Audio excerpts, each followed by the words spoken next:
안녕하십니까. 반도체 소식을 전하는 고독 달팽이 김석준 소장입니다. K 반도체가 어마어마합니다. 지금 모건 스탠리에서 영업이익이 올해 245조가 될 것이라고 발표를 했습니다. 작년부터 예상치가 나왔는데 어떤 기관에서는 133조, 150조, 키움증권에서는 170조, SK증권에서는 지난주에 180조를 얘기를 하더니만 모건 스탠리에서 245조를 얘기를 하고 있습니다.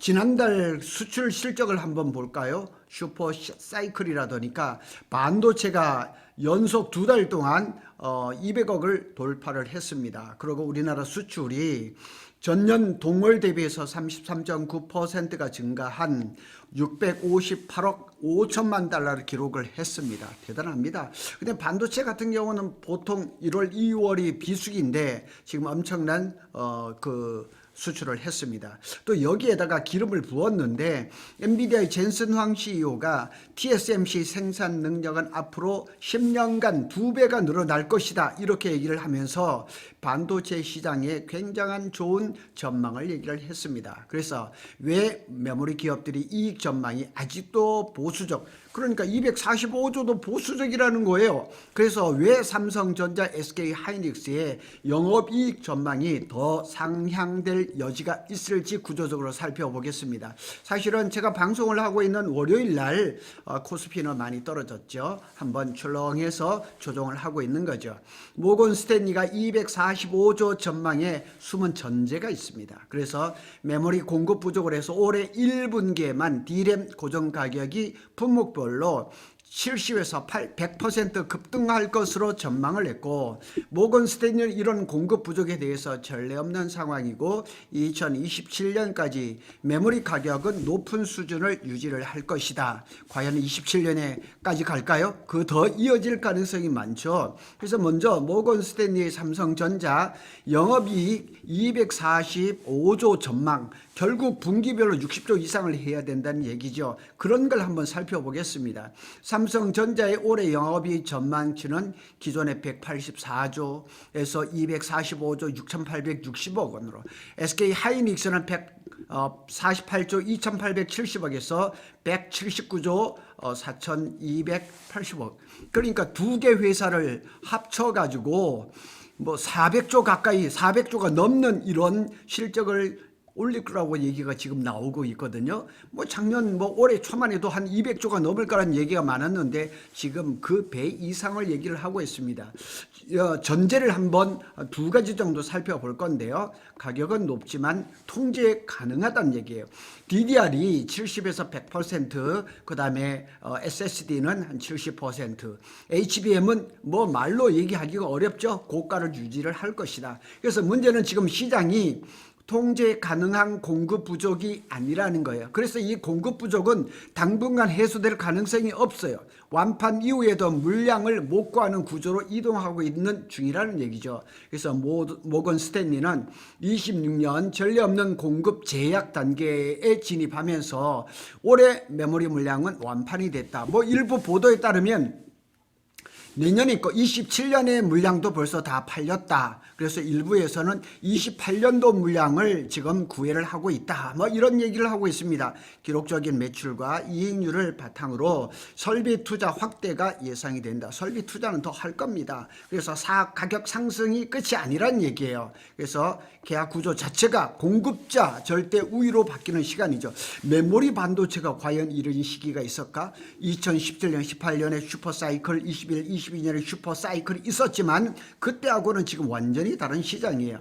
또 두 번째 전제입니다. 28년 이후 수익성이 둔화될 것이다. 모건 스탠리는 새 공장 가동해서 28년 수익성이 둔화될 것이다. 이렇게 가정을 했는데 이거는 젠슨 황의 발언과는 전혀 배치되는 얘기입니다. 모건 스탠리가 이렇게 얘기를 했습니다. 6세대 HBM4 경쟁력과 범용 메모리 호황이 실적 전망치와 목표 주가가 상향의 주요 근거라. 그리고 새로운 공장이 지금 삼성전자나 SK하이닉스가 증설을 하고 있는 새로운 공장들이 28년에 가동을 이제 대부분 하니까 그때부터는 수익성이 좀 떨어지지 않을까 이렇게 얘기를 하지만 대만에서 젠슨 황이 했던 얘기하고는 전혀 다른 얘기입니다.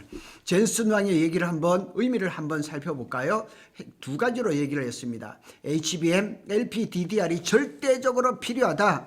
TSMC의 생산 능력은 향후 10년간 2배 이상 확대가 될 것이다. 그래서 이 두 문장을 같이 해석해 보면 결론은 하나입니다.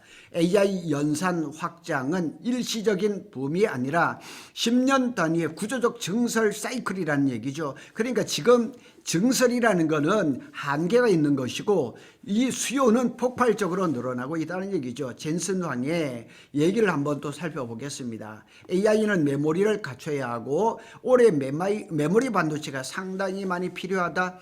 엔비디아가 싹쓸이를 하는 거예요. 성능을 위해선 HBM, 저전력 메모리, LPDDR이죠. 그게 필요하다는 얘기예요. 그래서 올해는 메모리 수요가 훨씬 더 많기 때문에 메모리 공급망이 어려운 상황이에요. 엔비디아조차도 메모리 반도체를 구하는데 어렵다는 얘기예요.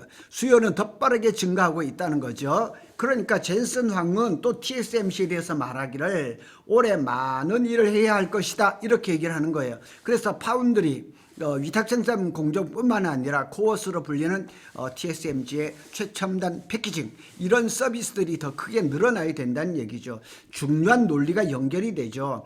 TSMC가 10년간 생산 능력을 2배로 늘린다. 파운드리만 늘리는 게 아닙니다. 패키징, 코어스, HBM, LPDDR, DDR5, 낸드까지 전부 다 상시 부족, 항상 부족한 것을 전제로 깔고 있다는 얘기입니다. 그래서 메모리는 더 오랫동안 더 많이 비싸게 더 많이 팔릴 거라는 얘기죠. 그래서 27년까지 공급 부족 전망은 너무 보수적인 얘기예요.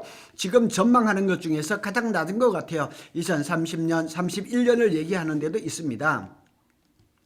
모건 스탠리가 27년까지 공급 부족이라고 말했지만 실제로는 AI 추론이라든가 이제 시작했어요. 추론은 이제 시작했어요. 그동안은 학습의 시간이었습니다. HBM4, HBM4E 26년 29에서부터 29년까지 주력 HBM이 될 것이죠. LPDDR은 계속 LPDDR5, 6, 7까지 그리고 AI PIC라든가 온 디바이스 AI가 확대가 되면 저전력 반도체는 더 필요하죠. 낸드는 이게 이제 추론이라든가 캐시라든가 저장, 낸드는 스토리지 저장 장치잖아요. 그래서 수요의 끝이 아직은 안 보인다.